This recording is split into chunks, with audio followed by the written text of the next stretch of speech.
రసరమ్య బంధాలు రాత్రికి తెలుసు.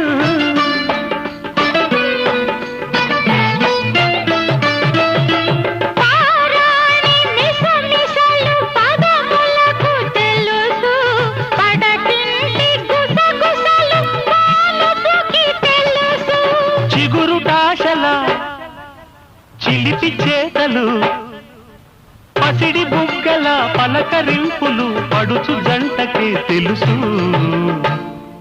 ఇది చెరగని ప్రేమకు శ్రీకారం, ఇది మమతల మేడకు ప్రాకారం. పండిన కలలకు శ్రీరస్తు, పసుపు కుంకుమకు శుభమస్తు.